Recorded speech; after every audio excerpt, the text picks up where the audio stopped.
Natukom il-lejla tajba. F'xandira diretta mis-Santwarju Parrokjali tal-Qalb ta' Ġesu fil-Fontana Għawdex, nilqgħukom għal-Lezzju Divina għal dan it-tielet ħadd fi żmien qaddis tal-Għid.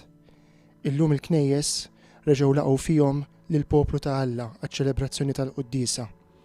Il-Mulej Ġesu fil-Vanġelu ifihiem lill-Apostli x'inderilhom wara l-qawmin tiegħu mill-imwiet l-Iskrittura mqazza. U għalhekk il-Knisja tkompli tixrob minn din l-għajn ma taqtaqat tal-kelma tal-Mulej Ġesu.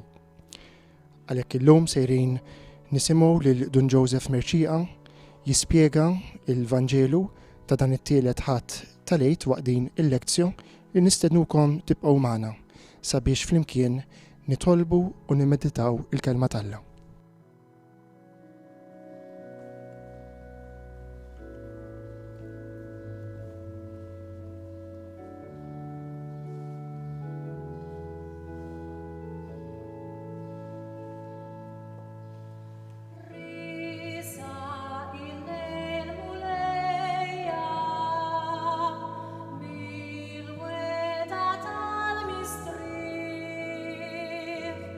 Già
Fl-isem tal-Missiru tal-Iben tal-Ispiritu Santu. Amen. Il-grazzja ta' Sidna Ġesu Kristu li mħabba Alla u l-għadar fl-Ispiritu Santu tkun magħkom il-koll. O Alla, jifraħ dejjem il-poplu tiegħek biż-żożija mġedda ta' ruħu.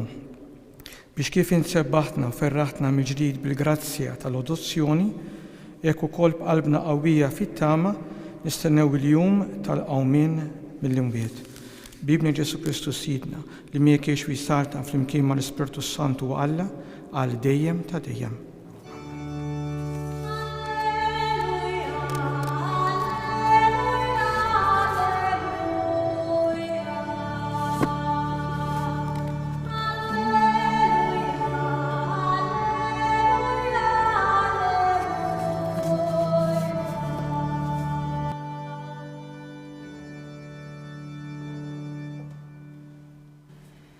Qari mill-Evanġelju skont San Luqa. F'dak iż-żmien, iż-żewġ dixxiepli li reġgħu lura Ġerusalemm minn Emmaus kienu qegħdin itarfu lil-11 u lil dawk li kienu magħhom xi ġralhom fit-triq u kif kienu għarfu lil Ġesu fil-qsim tal-ħobs. Kif kienu għadhom jitkellmu, Ġesu innifsu waqaf nofshom u qalilhom: Isliem għalikom. Huma twervru bil-biża' għax ħasbu li qegħdin jaraw xi fantażma. Iżda hu qalilhom: għaliex tħawwadtu, għaliex dan it-tħassib kollu f'qalbkom? Araw idejja u riġlejja, jien hu. Missuni u bifhmuha li l-Ispirtu m'għandux laħam u għadam bħalma qegħdin taraw li għandi jien. U għaw jgħidulhom dan u rihom idejh u riġlejh. Iżda billi huma bil-ferħ tagħhom kienu għadhom ma jridux jemmnu u baqgħu jistaġbu qalilhom: għandkom xi ħaġa tal-ikel hawn? Huma resqulu qudiemu biċċa ħuta mixwija u ħada u kiela qudiemhom.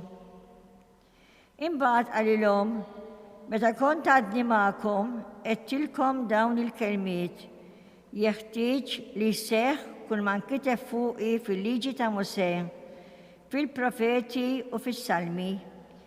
Imbagħad fetħilhom moħħhom biex jifhmu l-Iskrittura u qalilhom: hekk kien miktub li l-Messija ibati u fit-tielet jum iqum mill-imwiet u l-indima għal maħfra ta' d-nubiet tixxandar f'ismu l-ġnus kollha, ibda minn Ġerusalemm.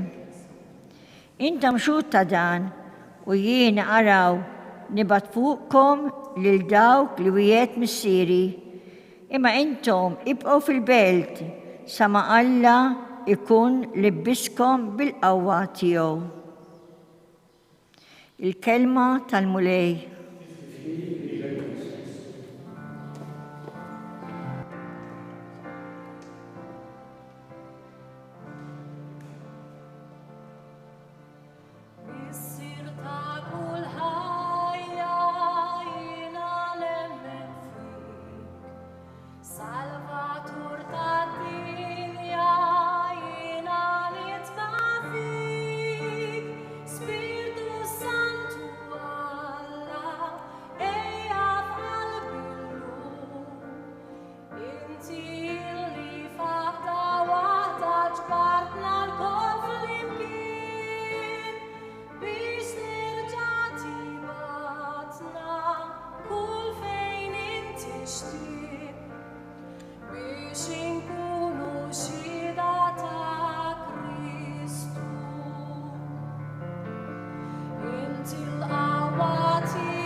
introduzzju tal-lezzjon nixtieq nagħmel daħla qasira ħafna dwar l-Evanġelju skont San Luqa ħalli nifhmu aħjar dal-Evanġelju. Ekku, kif jistqar lil Teofilus fid-daħla tal-Evanġelju, Luqa jikteb l-Evanġelju bitqassim, hekk jgħidlu lil Teofilus, ħaniktibelek naf li nkitbu Evanġelja qabel, imma jien ħaniktibelek wieħed bitqassim sabiex taraf is-saħħa tat-tagħlim li ħadd.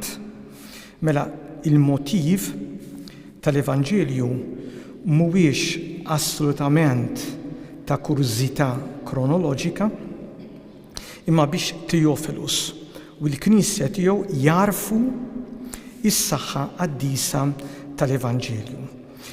Ta' kittib għaref li kien hawnhekk bitqassim Luqa qed jirreferi wkoll għall-istil klassiku kif tirrikjedi l-letteratura Griega.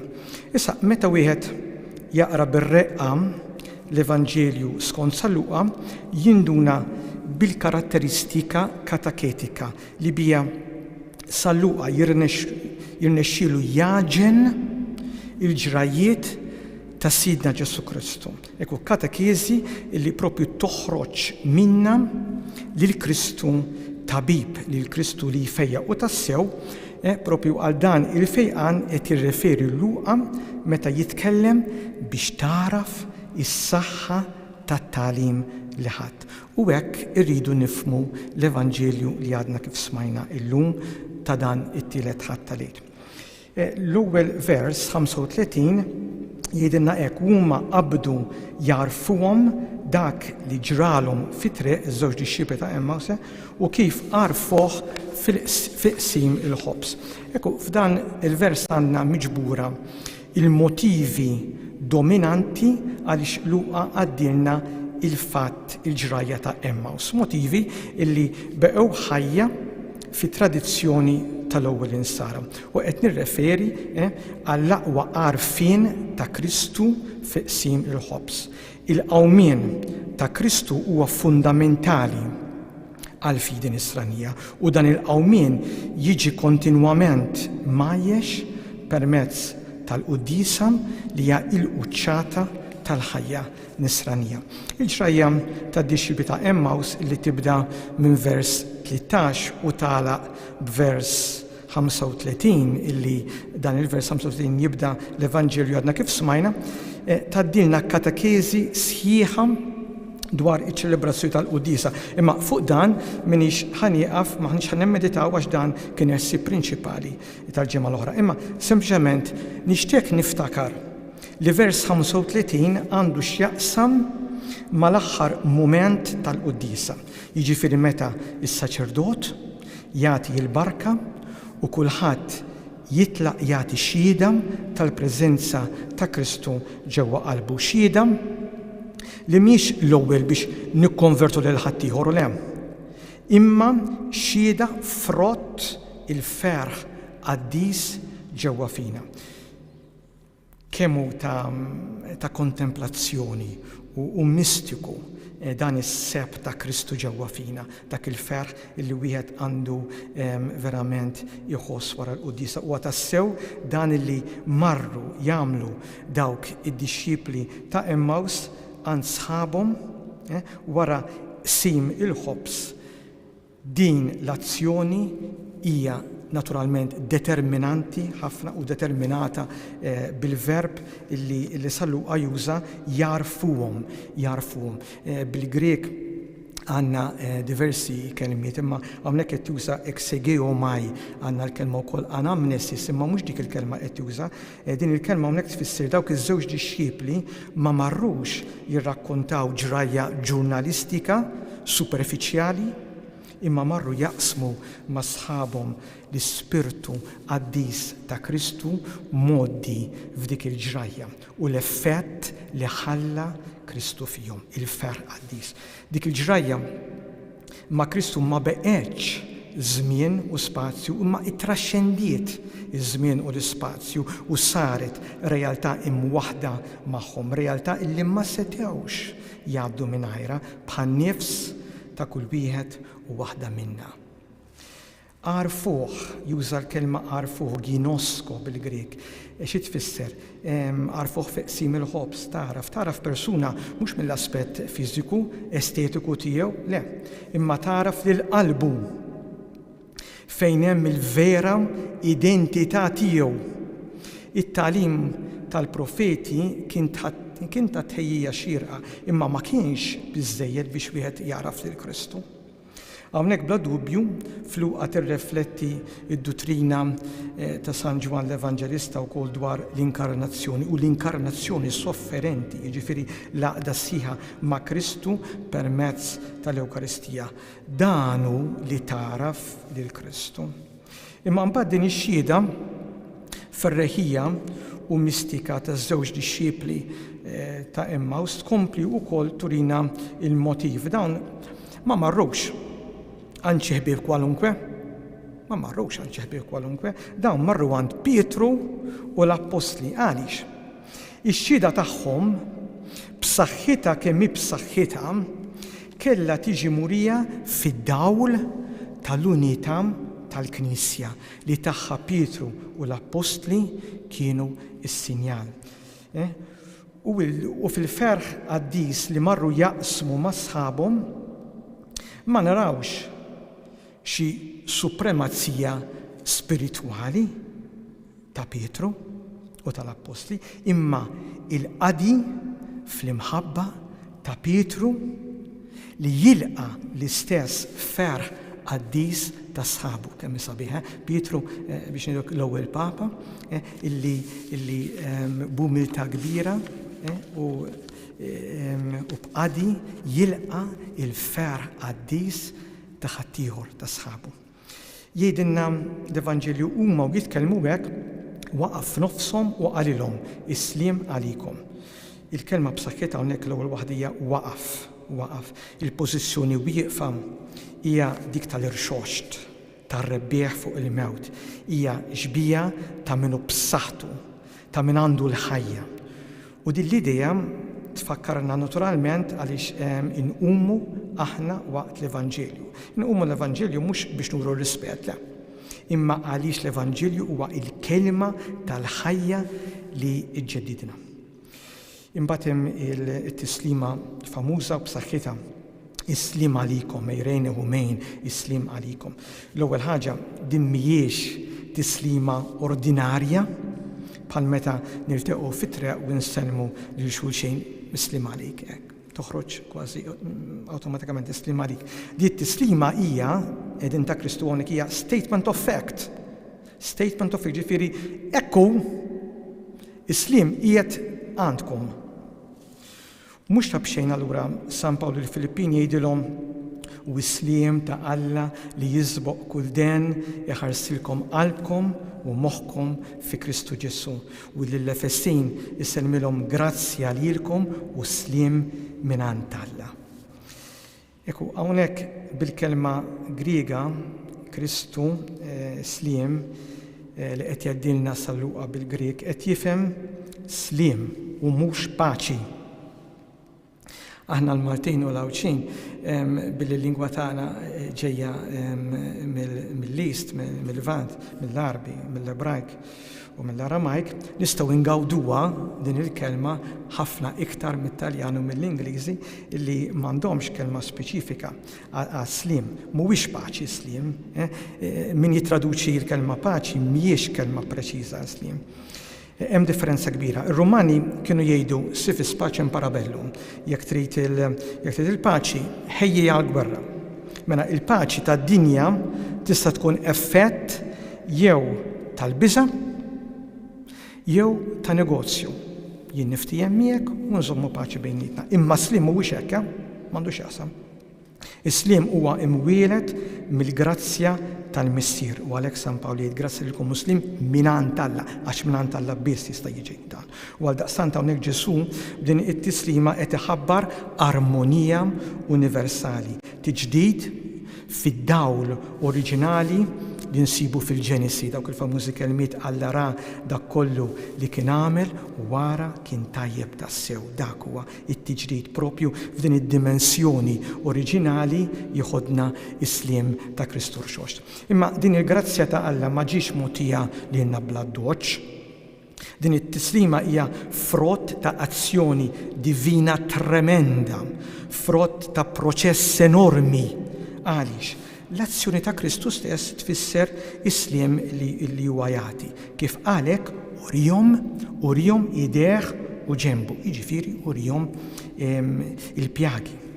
Dan is-sliem ta' Alla mogħti minn Kristu irxoxt huwa dikjarazzjoni tal-ġustizzja ta' Alla. Dikjarazzjoni tal-ġustizzja ta' Alla. Araw, is-sliem ta' Kristu di t-tislima ta' Kristu hija awtomatikament islim u ma setax ikun mod ieħor. Il-Kristu rixox mhuwiex Kristu prepotenti vendikattiv.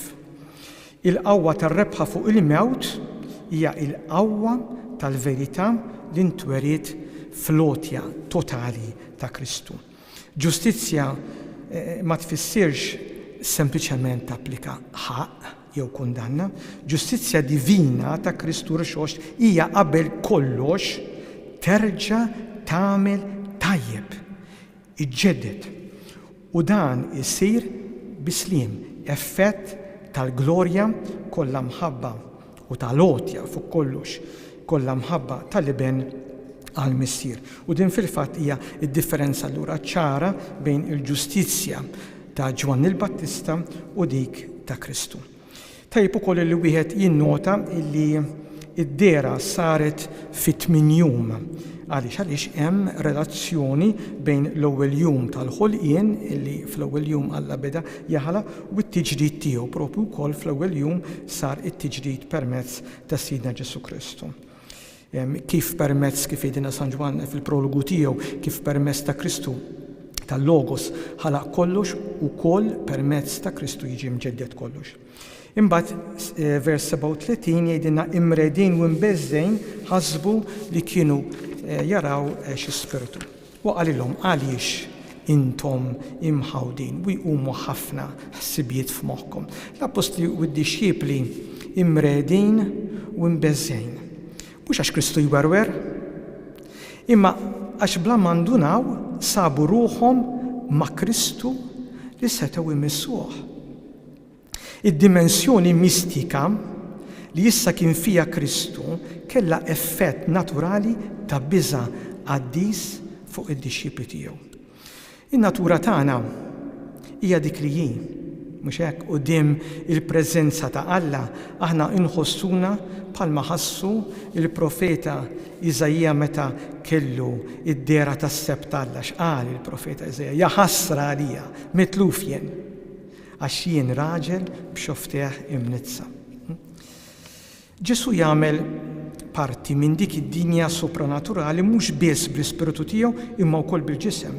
U ta' min jgħid li ma nistgħux nifhmu il-qawmien ta' Sidna Ġesu Kristu bħala rianimazzjoni ta' xi katafru. Bħal fil-każ ta' Lażru.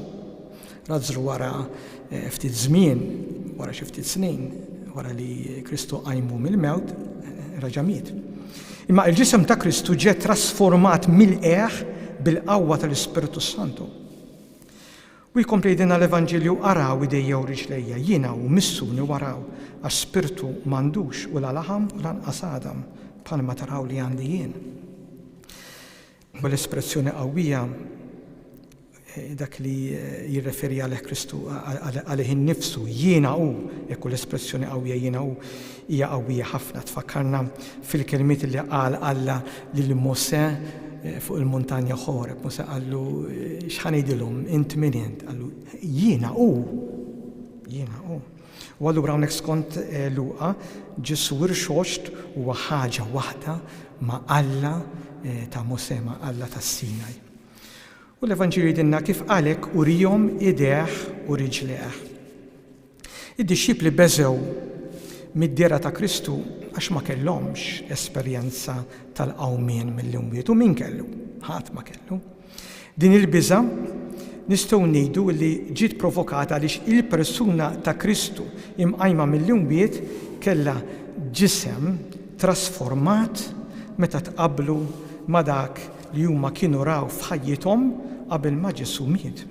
Bil-qawmien il-ġisem ta' Sidna Ġesu Kristu kien taħt il-kontroll assolut tar-Ruħ tiegħu divina. U interessanti kif dawk il-marki tal-imsiemer kienu kapaċi jitraxxendu u jibqgħu parti mill-persuna ta' Kristu glorjuż, ta' Kristu msebba. Ekku, dawn il-pjagi fi Kristu rixxox huma wirja li n-natura sensibbli ta' Kristu ma bidlitx is-sustanza tiegħu. Jiġifieri dik tal-iben il-waħdini ta' Alla li jsebbaħ lil missier Alla billi jingħata kontinwament. Alla jagħti lilna islim bil-qawwa ta' Kristu rixxox, islim li joħroġ minn dak li rebaħ il-ħażen. U fil-fatt għalhekk huwa slim veru propju għax mhuwiex kliem biss. Islim li jagħti l-missier huwa slim imwettaq bl-imħabba ta' Kristu li għax iħobna niżel ħdejna, għex magħna, tħallat magħna, feraħ magħna, beka magħna, bata magħna, miet, irxoxta u baqa' magħna. U baqa' magħna. U għalhekk l-Evanġelju li jgħid kif għalhekk urihom idejh u riġlejh, mela Ġesu bil-ġisem tiegħu glorjuż u fl-istess ħin immarkat bis-sinjal tal-passjoni jagħti islim għax għandu tassew il-qawwa biex jitfa' fina dan islim li ġor miegħu ir-rebħa divina. Il-pjagi allura huma prova ta' slim veru. Imma dan islim qawwi huwa ta' darba biss. Ġesu Kristu għax iħobb b'imħabba tremenda xtaq jibqa' jgħix magħna u dan jagħmlu permezz tas-sagramenti l-aktar permezz tal-Ewkaristija, is-sagrifiċċju tiegħu. Mela, is-sagrifiċċju Ewkaristiku iġġedded kontinwament mhux biss is-sagrifiċċju tal-Kalvarju imma wkoll id-dera tal-Evanġelju tal-lum meta Kristu daħal ħdejn id-dixxipli tiegħu u qalilhom islim għalikom. Isemewha is-slim u s-sagrifiċċju huma marbutin ma' xulxin. M'hemmx slim mingħajr is-sagrifiċċju. Is-slim huwa frott is-sagrifiċċju ta' Kristu. Il-pjagi fil-ġisem ta' Kristu rixxoxt mhumiex sempliċement marka viżibbli imma huma effettivi tas-sew. Huma s-sinjal ħaj li Kristu għadu jsebbaħ lill-missier u jingħata għalina taħt l-ispeċi tal-ħobs u tal-ikel u tal-inbid. U jkompli l-Evanġelju billi kienu għadhom ma jemnux u jistaġbu bil-ferħ għalilhom għandkom hawn xi ħaġa tal-ikel u newlulu biċċa ħuta mixwija, ħada u kiela qudiemhom. Ekku hawnhekk il-Luqa jisħaq fuq ir-realtà tal-ġisem fil-persuna ta' Kristu rixxox. Jista' jkun li dan jagħmlu minħabba l-ereżija tad-doċeti li kienet diġà rabbiet l-eruq fi żmien sal-Luqa. Doċeti ġejja mill-kelma dokesis li tfisser dera minn barra biss. Pratikament dawn ma kienux jemnu fin-natura umana ta' Ġesu Kristu, kienu jżommu li dik kienet illużjoni, ġifieri dak Kristu li ssallab ma kienx Kristu Alla. Għalkemm hemm distinzjoni bejn il-ġisem ta' Kristu qabel il-mewt u dak ta' wara il-qawmien, Luqa jaqgħad dawn iż-żewġ realtajiet billi isemmi li Kristu kiel il-ħuta mixwija. U dan biex jisħaq fuq il-fatt li Kristu rixxoxt la huwa ħares, la huwa fantasma u lanqas huwa persuna oħra minn dik li ilteqgħu magħha matul ħajjithom. Ġesu kiel il-ħuta mhux għax kellu l-ġuħ jew biex imantni lil ġismu imma għax kellu s-saħħa jagħmel hekk tassew kif ix-xemx tixrob l-ilma. L-Evanġelju jkompli għalilhom dan huwa l-kliem li jettilkom meta kont għadni magħkom li jeħtieġ li jseħħ kull ma hu miktub fil-liġi ta' Mosè u l-profeti u s-salmi fuq imbagħad fetħilhom moħħhom biex jifhmu l-kotba. U sit jgħidilhom hekk miktub li kellu l-Messija jibgħatu jqum mill-imwiet fit-tielet jum. U tixxandar f'ismu indiema u maħfra ta' dnubiet għal ġnus kollha ibda minn Ġerusalem. Intom xhud ta' dan. Wara li Ġesu jikkonferma l-identità tiegħu quddiem l-Apostli u l-ewwel Knisja, nistgħu ngħidu li jgħaddi l-ewwel prinċipji essenzjali tal-missjoni tal-Knisja. Hawnhekk għandna l-katekiżi b'saħħitha ta' Luqa. Ekku dawn il-prinċipji nistgħu ngħidu li huma wkoll il-katekiżi fundamentali għall-ewwel dixxipli. Ekku l-ewwel kwalità. Ġesu jerġa' jikkonferma l-eżistenza storika tiegħu meta jgħid il-kliem li jettilkom meta kont għadni magħkom. Wieħed mill-kwalitajiet essenzjali tal-katekiżi nisranija tal-bidu kien it-tifsir ġust tal-qari tal-Iskrittura li jimbagħad l-Ispirtu Santu f'Pentekoste kellu jagħtih bħala don. Ġesu u Luqa nistgħu ngħidu li jaqsmu l-Iskrittura bħalma jaqsmu ma' il-Lut. Għandek it-Toraħ, l-ewwel 5 kotba tal-Bibja, in-Nebijim, il-Profeti u l-Ketubim, is-Salmi u l-kotba tal-Erf. Mela m'għandniex hawnhekk Knisja ġdida, imma għandna Knisja mġedda, il-fdal ta' Iżrael. Il-kerigma apostolika, il-kelma li tfejjaq ħajja, kellha tkun it-tħabbira ta' dibatija, mewt u qawmien li jġibu fil-milja tagħhom il-liġi, il-profeti u s-salmi. Mela, rridu nifhmu f'dan l-ewwel prinċipju, rridu nifhmu l-Antik Testament fid-dawl ta' Kristu, dak li fit-teoloġija insejħulu s-sensus plenior. Dan naturalment juru wkoll li Kristu ma benix ħajtu magħna fuq xi fantasija, imma ġab f'miljietom il-liġi, il-profeti u l-kotba tal-erf. U mal-missjoni tal-fdal ta' Iżrael tal-Antik Testament ġew miżjuda imbagħad elementi ġodda. U hawnhekk għandna it-tieni kwalità essenzjali, għandna t-tħabbira universali. Mhux biss għall-Lut imma għall-ġnus kollha. It-tħabbira tal-Evanġelju lill-ġnus kollha illi għadha sejra, naturalment għadha sejra sal-lum, illi ma kienx ħafifa, anzi pjuttost diffiċli u xi kultant komplikata wkoll.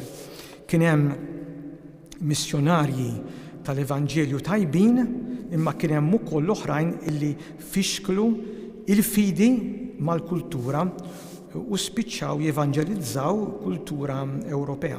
Qed niftakar f'kittieb Ġappuniż Shusako Endo fil-ktieb tiegħu Silence ixebbaħ li l-Knisja Kattolika li xxandar lill-ġnus kollha ma' orkestra b'istrumenti differenti li ddoq sinfonija f'armonija waħda. Ekku għandna l-Evanġelu li ifannat f'kull kultura jidħol u propju iġġeddida. Imbagħad it-tielet kwalità f'din il-katekiżi tal-Luqa hija jgħid ibda minn Ġerusalem, skont sa Luqa Ġerusalem huwa iċ-ċentru tal-istorja tal-fidwa tagħna. U Ġesu bitluħ tiegħu minn Ġerusalem skont sa Luqa jaqgħad l-Evanġelju tiegħu mal-Atti tal-Apostli. Ekku din il-kwistjoni aktar milli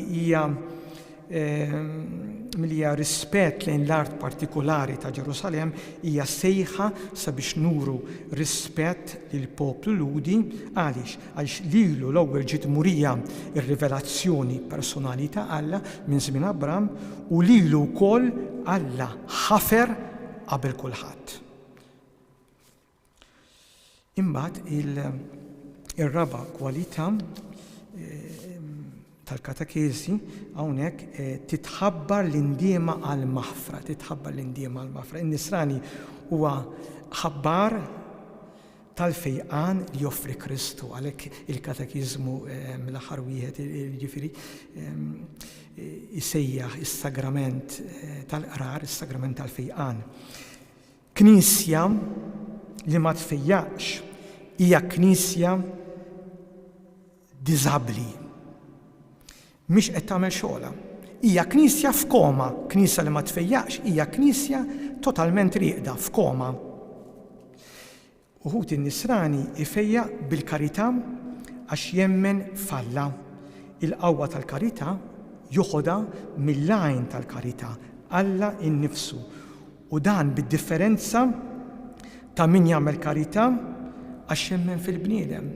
Għax tista' tagħmel karità u ma tkunx temmen f'Alla, imma dik hija d-differenza.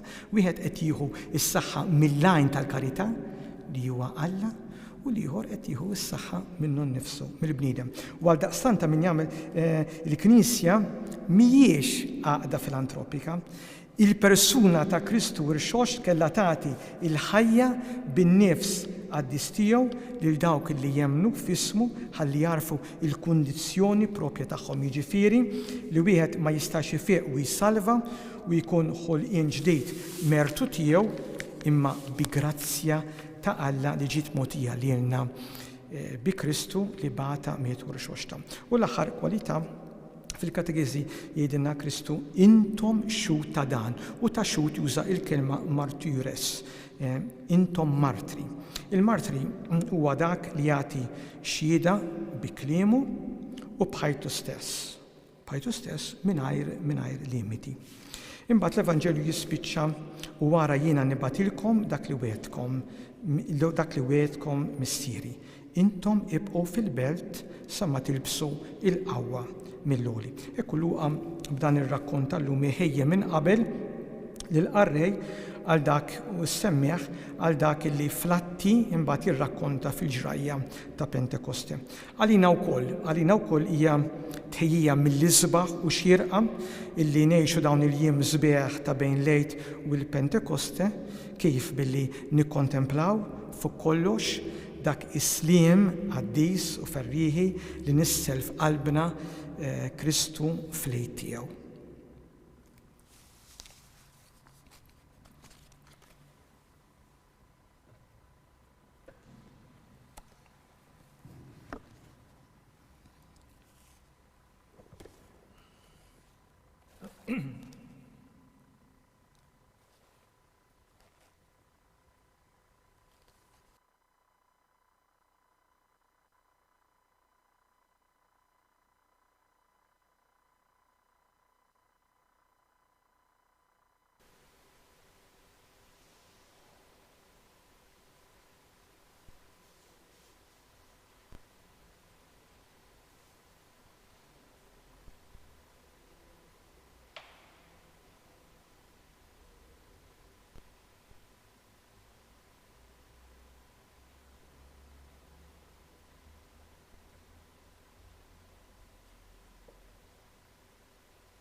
Tiġi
magħkom.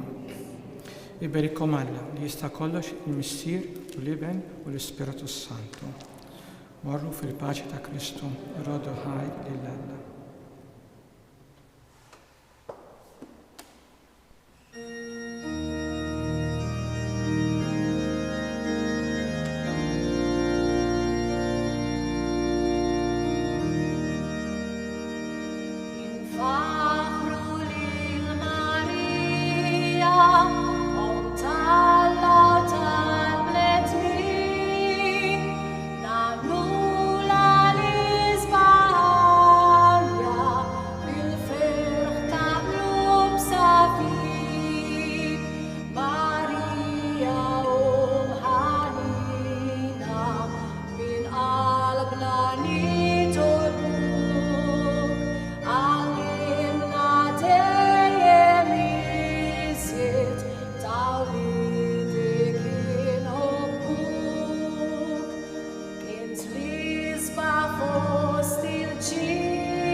M'hemmx warda ġewwa l-ġonna, m'hemmx kelba fis-smewit, bi-ġmiela int ma tisbuq, ja tal-imħabbit. Marija ħanina, min qalbna nitolbuk, għallimna dejjem iżjed tawlidek inħobbuk.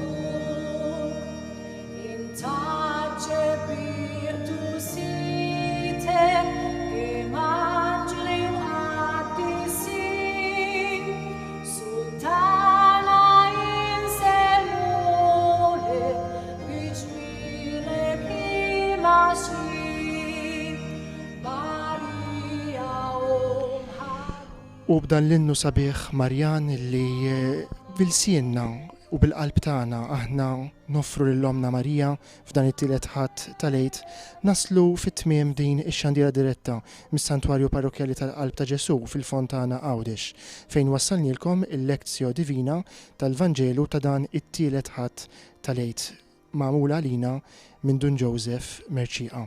Infakru li issa l-Lezzjo Divina illi fadal la darba il-knejjes jinsabu miftuħa għall-liturġija flimkien mal-poplu hija miftuħa wkoll għal dawk li jixtiequ jattendu fiżikament. Inħeġġu dawk fostkom illi jistgħu sabiex il-ġimgħa d-dieħla jingħaqdu magħna anke fiżikament f'din il-Knisja għall-Lezzjo Divina fis-7 ta' filgħaxija immexxija minn Dun Joseph Bajjada. Dakinhar ikun ir-raba' ħadd tal-Għid. Għal dawk illi għalihom dan mhux possibbli il-mezzi soċjali tad djoċesi tagħna jibqgħu joffru dawn ix-xandiriet sabiex iwasslulkom il-kelma ta' Alla fidjarkom. Aħna min-naħa tagħna ma tfadlilna xejn ħlief nixtiequlkom il-lejla tajba. Insellmulkom.